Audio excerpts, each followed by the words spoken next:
ಬಾದಾಮಿ ನಗರದ ಕಿತ್ತೂರು ಚೆನ್ನಮ್ಮ ಶಾಲೆಯಲ್ಲಿ ವಿದ್ಯಾರ್ಥಿನಿಯರು ಸಾಮೂಹಿಕವಾಗಿ ರಕ್ಷಾ ಬಂಧನವನ್ನು ಕಟ್ಟುತ್ತಿರುವುದು ರಕ್ಷಾ ಬಂಧನ ಸಹೋದರ ಸಹೋದರಿಯ ಬಾಂಧವ್ಯ ಬೆಸೆಯುವ ಪವಿತ್ರ ಹಬ್ಬವಾಗಿದೆ.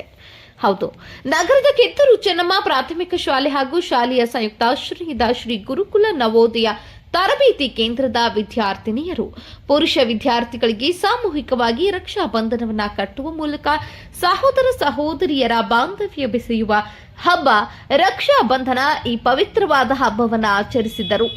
ಈ ಸಂದರ್ಭದಲ್ಲಿ ಪತ್ರಕರ್ತರಾದ ಬಸವರಾಜ ಉಳ್ಳಾಗಡ್ಡಿ, ಶಿಕ್ಷಕಿಯರಾದಂತಹ ವಿಜಿ ಜಾವೂರ್, ಲಕ್ಷ್ಮೀ ವಡ್ಡರ್, ಅಶ್ವಿನಿ ಸಾತನ್ನವರ್, ತರಬೇತಿ ಶಿಕ್ಷಕಿಯರಾದಂತಹ ಪ್ರತಿಭಾ ಮಾನಕ್ವಾಡ್, ನಿವೇದಿತಾ ಉಳ್ಳಾಗಡ್ಡಿ, ವಾಹನ ಚಾಲಕ ರವಿ ಸೇರಿದಂತೆ ಶಿಕ್ಷಕೇತರ ಸಿಬ್ಬಂದಿಗಳು, ವಿದ್ಯಾರ್ಥಿಗಳು ಹಾಜರಿದ್ದರು.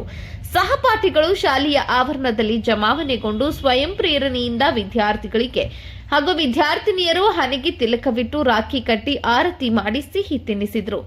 ರಾಖಿ ಕಟ್ಟಿಸಿಕೊಂಡ ವಿದ್ಯಾರ್ಥಿಗಳು ಸಹ ಸಿಹಿ ತಿನ್ನಿಸಿ ಸಹೋದರಿಯರ ನಮಸ್ಕಾರ ಮಾಡಿದರು. ನ್ಯೂಸ್ ರಿಪೋರ್ಟ್ YH ವಾಲಿಕಾರ್, ಯುವ ನಾಯಕ, ನ್ಯೂಸ್ ಬಾದಾಮಿ.